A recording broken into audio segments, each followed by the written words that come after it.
Kasih karunia dan damai sejahtera dari Allah Bapa kita dan dari anaknya Tuhan Yesus Kristus menyertai kamu sekalian. Amin. Bapak, Ibu, dan saudara-saudara yang dikasihi oleh Tuhan kita Yesus Kristus, firman Tuhan hari ini tertulis dalam 1 Korintus 2 ayat 12. Demikianlah dikatakan,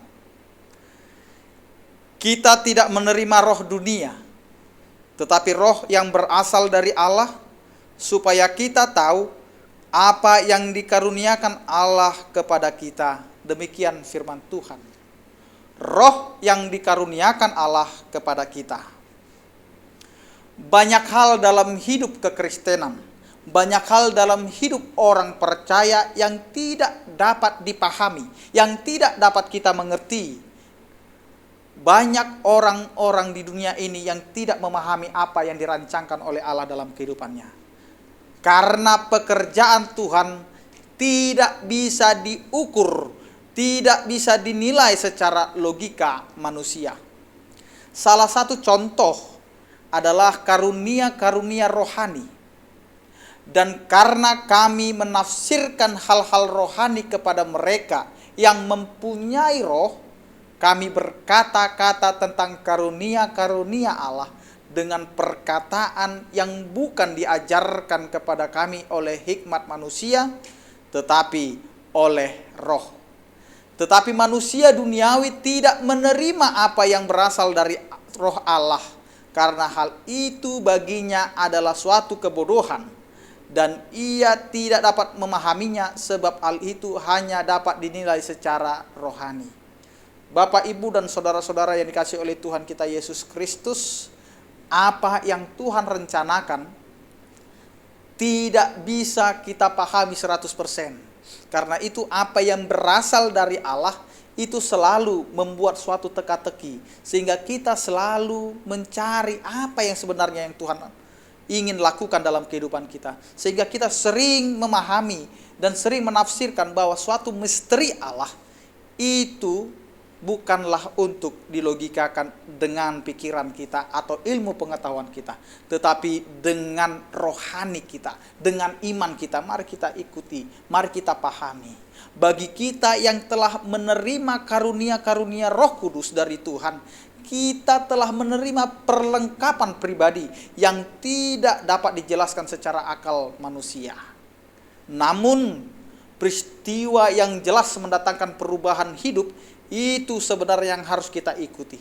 Karena itu setiap pengalaman rohani kita harus kita bangun dalam diri kita, sehingga kita mengenal karunia-karunia yang Tuhan berikan dalam kehidupan kita. Ini terjadi semata-mata karena kuasa Roh Kudus. Karena pada hari Pentakosta Tuhan mencurahkan Roh Kudus kepada setiap orang percaya untuk bersaksi kepadanya, untuk bersaksi kepada dunia bahwa Allah lah yang berkuasa. Ini merupakan penggenapan janji Allah. Maka penuhlah mereka dengan Roh Kudus, lalu mereka mulai berkata-kata dalam bahasa-bahasa lain seperti yang diberikan oleh Roh itu kepada mereka untuk mengatakannya. Mungkin kita sekarang tidak mampu untuk berkata-kata untuk menjelaskan apa rancangan Tuhan dalam kehidupan kita. Kita tidak bisa menyaksikan apa yang Allah sedang berikan dalam kehidupan kita. Tetapi Roh akan mengajari kita untuk bersaksi tentang Allah itu sendiri. Di mana Petrus yang sebelumnya pernah menyangkal Kristus sebanyak 3 kali, setelah dia mengalami jamahan Roh Kudus, hidupnya berubah 180 derajat. Ia tidak lagi takut-takut untuk mengakui bahwa Tuhan itu adalah Allah, melainkan dia berani menyatakan kebenaran di hadapan ribuan orang dan bersaksi tentang Kristus yang telah bangkit.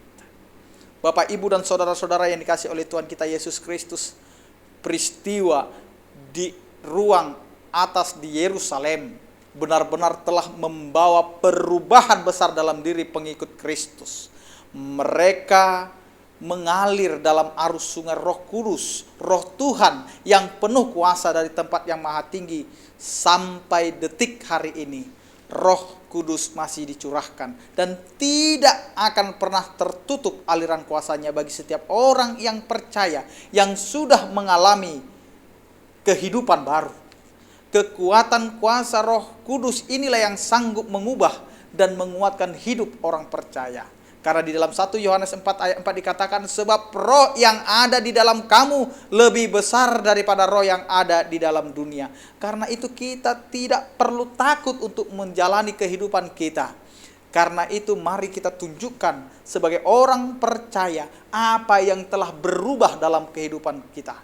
Karena itu Roh Kudus diberikan agar kita menjadi pelayan, menjadi orang yang percaya penuh dengan kuasa yang berdampak.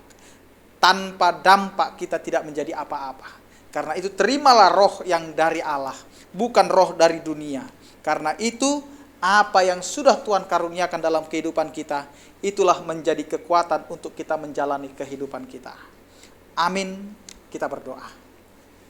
Terima kasih Tuhan, karena Engkau telah mengingatkan kami bahwa Engkau telah memberikan Roh Kudus-Mu, sehingga kami dapat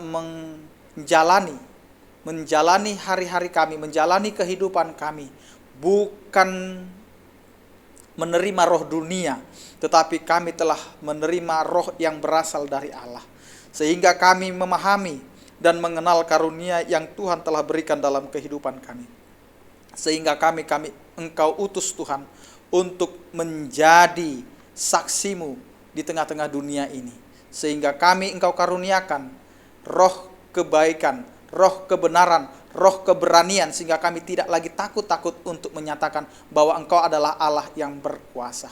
Karena itu Tuhan, berikan berkat dan kasih setia-Mu kepada kami, dan mampukan kami Tuhan untuk menyatakan dan menyaksikan kebesaran kasih setia-Mu kepada kami, dan juga kepada seluruh jemaat-Mu, kepada seluruh keluarga jemaat-Mu, sehingga kami Tuhan dapat bersuka cita dalam kehidupan kami.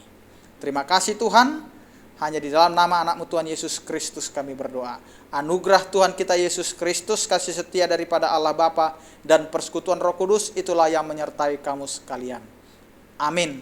Selamat beraktivitas, Tuhan Yesus memberkati, tetap hidup di dalam roh yang berasal dari Allah. Shalom.